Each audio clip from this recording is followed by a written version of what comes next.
Welcome to a new video in my SAP GUI scripting series. In this video, we will look at an example of creating an order from Excel.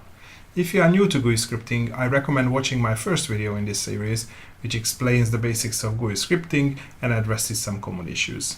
The Excel file I'm showing in this video is available for download, and you can find the link in the video description. So let's get started.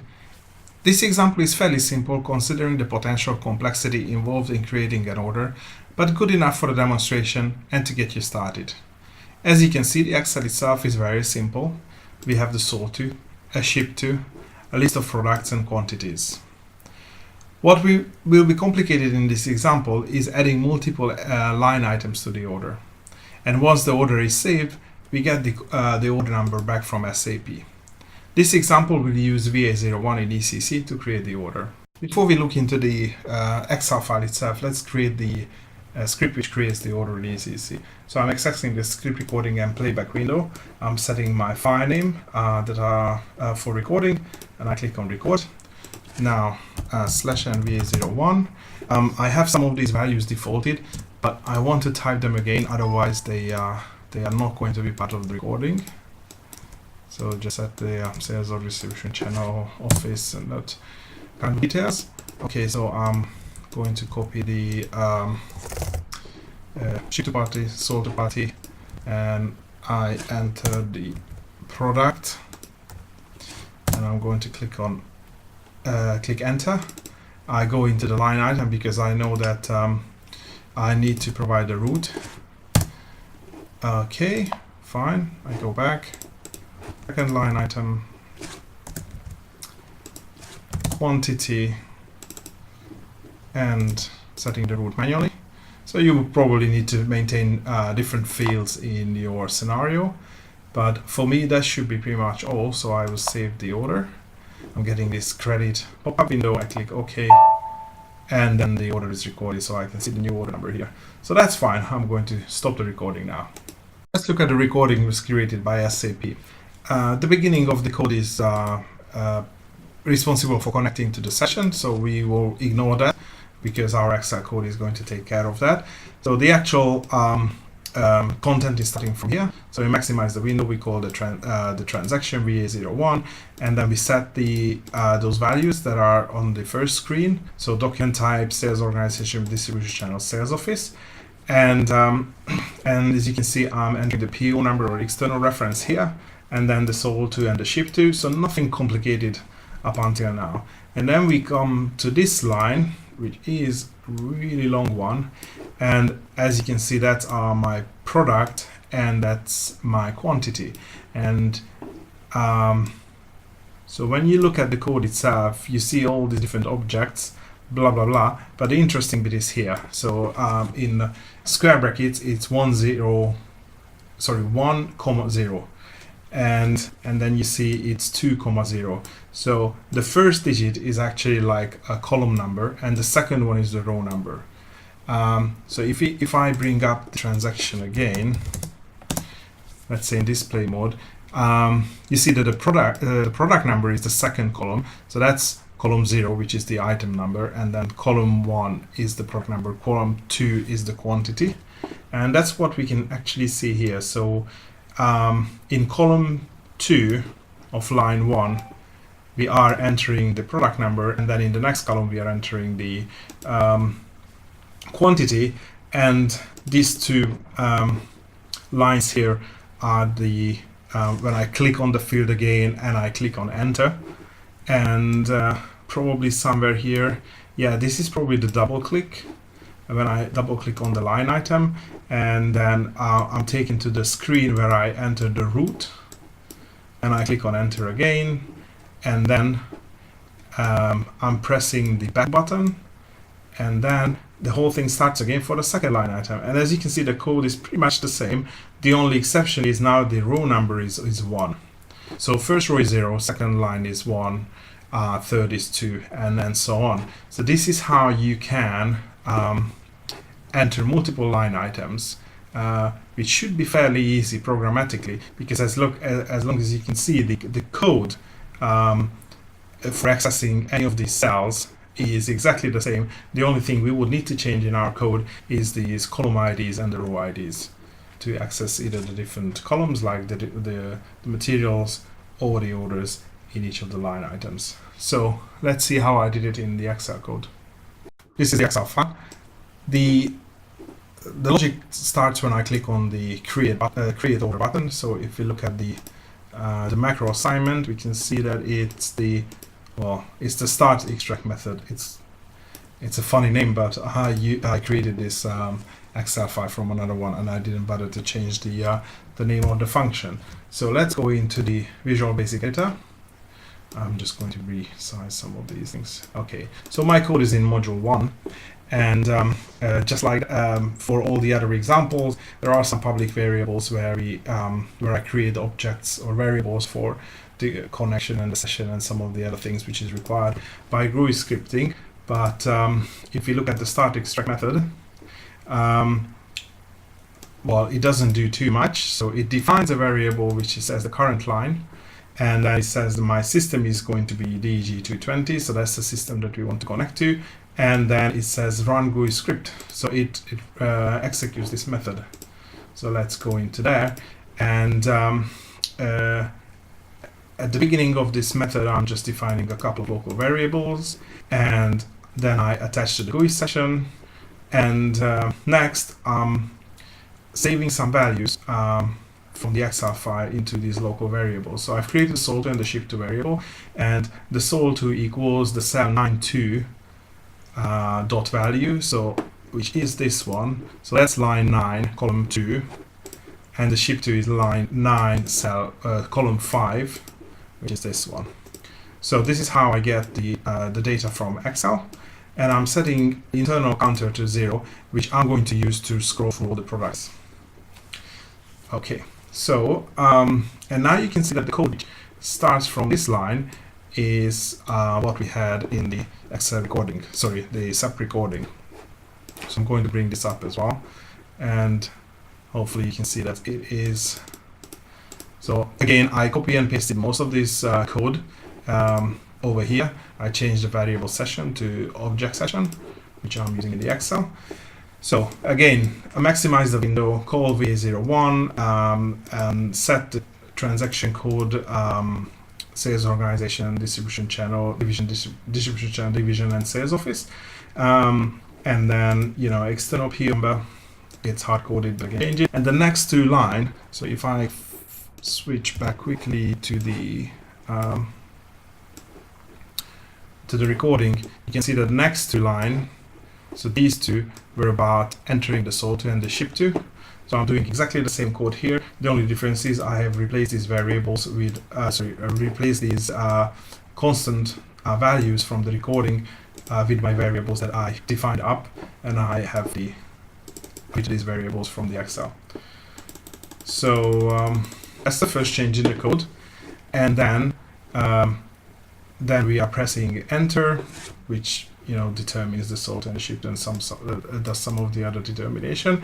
And in the next piece, we should be able to, so in the next few lines, we should be able to enter our product and the quantity, and then go into the item details to enter the route.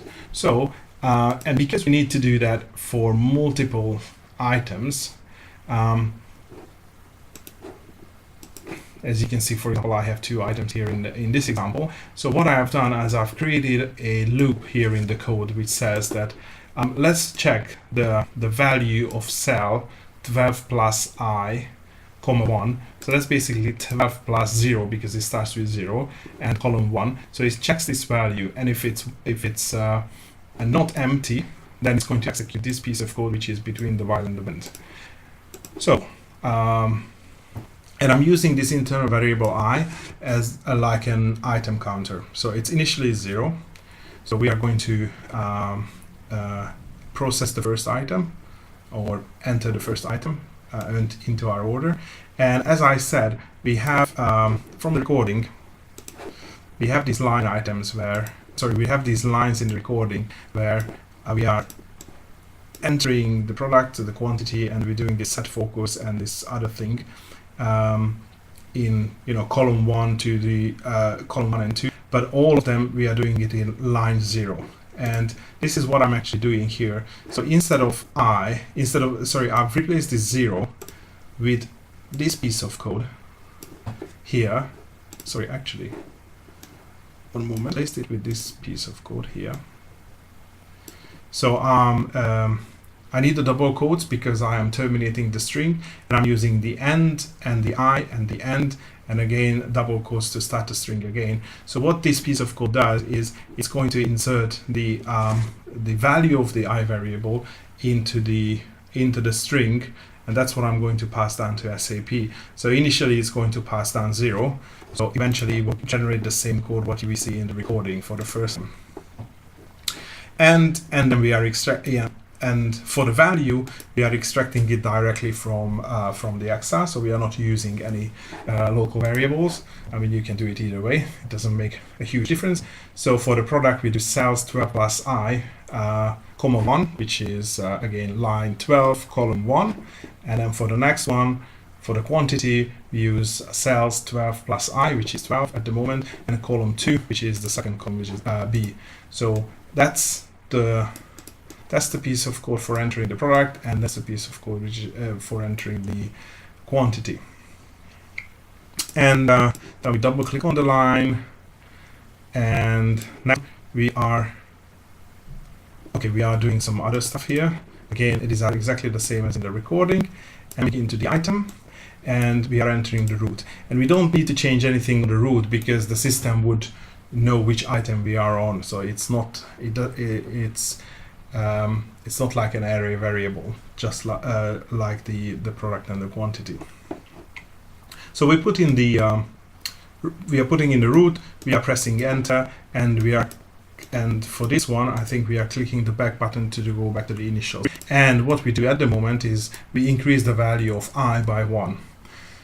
So now the execution here at when it jumps back to 1, so it jumps back to the beginning of the loop, and then it will start the evaluation again. So it says, okay, what is cell 12 plus I, which is now 12 plus 1, comma 1, which is 13, comma 1, which gives me the product ID for my next line item. So it doesn't equal to 0, so the execution will continue within the loop, and we will come here and execute the function again. But the difference is now the value of I is now 1, so the system is going to will pick up the product and the quantity from line 13 in the Excel file, and it's going to enter into the SAP screen into SAP line number 1, which is actually the second line item. So hopefully with this, sorry, where is my code? Yeah. So hopefully with this, you will see how you can use an internal variable and enter the same value into like a list type of control in Excel, line by line. So we are getting the cell 12 plus 2, comma 1, which is 14, comma 1, which is exactly this cell, which in my case is empty. I have 2 line items that I wanted to create the order, and that will be the third item. And again, if you go back to the beginning of the loop, so cells 14, comma 1 dot value equals to 0. So this condition is no longer met, which means that the execution jumps out of this loop. So we have done 2 line items. We don't have any more lines. So we are going to come out of this. And what we do now is we have 2 lines left from our GUI script, like right at the end of the scripting. Yes, these 2, which is pressing the save button on the toolbar. And there is something else which I'm not too sure about. But anyway, this was in the recording, so I include in here as well. So that's about saving the order once everything is complete. And oh, just before we continue, now remember, this is the one which is about saving the order. So I think this is the toolbar something, button 11 is the save button. And then we have this additional button because we had a pop-up about the credit limit. So I had to press OK on that pop-up window for that to go away. And that's this line in the recording. So that's all done. So the order is created. So all we need to do is get the order number from the status bar. So once the order is saved, there will be a message in the status bar which says, well, in my case, it says standard order, 1000 has been created. So to get that piece of string, I need this code, which is session find ID, find by ID, and you do Windows 0 / s bar, which is the status bar dot text. So this gets the entire text which is being displayed on the status bar. I take that and I get 10 characters from character position 16. So that's where the order number is stored in my particular case. Obviously, this is not really nice code, because if you're creating a different order type which has a different name, then this text would change. But again, you can probably come up with some sort of Excel logic how you get the order number from that piece of text. So you get the text from SAP, you do a mid, left, right, or some function to get the document number out of it, and you put it out to cell 5,5, which is this one, so row 5,5. So that's cell E5, and you put the number into it. And that should be all. And if we would have any errors, then we would get this message like, creation failed. And there is one thing which I haven't done in this piece of code, which is related to that credit memo pop-up screen. So obviously this test customer I've used, we have been using this for many orders, so it has gone over credit. But if this would be a production system or any other test system where you have real data, most probably you wouldn't have the credit memo message. And in that case, when the execution comes to this line and you don't have the pop-up window, then the authorization is going to fail, because you are telling the system to press a button which is not on the screen. So what you can do is there is a instruction in Visual Basic which says on error go to next. Sorry, I haven't used this for some time. So it says on error resume next. So once you include this line in your code, what Visual Basic is going to do, if any line in the rest of the code, in this case in the rest of the function or subroutine, is going to create an exception, like for example this one, if you don't have the credit memo pop-up window, it's not going to crash your application, but the Visual Basic is just going to ignore the error and it will carry on executing with the next line. So that's really handy in our case, because we don't really have to check whether we have that pop-up window or not. We just say on error resume next. So we try to press this button, and if this button doesn't exist, we just carry on and we execute the rest of the code, which is, in this case, it's only one line, which is about getting the order number from SAP. In case you missed it in the beginning of the video where you can see this macro running, I'm just going to do it. So I just delete the order number here, so we can see it being populated. And just to create a slightly different scenario, copy. What's happening with my keyboard? Sorry. So I'm going to add the third line item. And well, that should be it. So I click on create order and we see the first item, second item, third item, and credit check, and it's gone, and we get the order number back. So you can see it definitely works with the 3 line items. And if I go to VA01, yeah, you can see that that's the order that we have just created. So, to wrap up, or just to summarize, what was new in this video is really how to handle list controls. This one where you have multiples. So as you see in the video, in the recording, these list controls, they do something like this in the coding. So they are presented as an array in the script language, where the first line is the column starting with 0, and the second line is the row again starting with 0. So in the Visual Basic, you can easily item with that piece of code, which again double quotes to terminate the string, and double quotes again to start the string. Complete the rest of it. So you do that, replace the fixed line item with an internal variable, and use some sort of loop in the code to process these recurring steps multiple times over and over. Just always make sure that the way you handle this loop or the way you do this loop, the piece of code here always returns to the original screen where this whole thing started. So again, like I'm entering the order numbers and I'm going into the detail screen, and at the end pressing the button just to make sure that I'm coming back to the initial screen of the order, because otherwise this control wouldn't exist and your code is going to fail. It wouldn't be able to, you know, do the whole cycle in a nice loop. I hope you have found this exercise useful. If you have questions, please leave them in the comments section below. Don't forget that the link for this example is in the video description. I have a playlist of SAP GUI examples in case you wish to expand your knowledge any further. Thanks for watching and see you in the next video.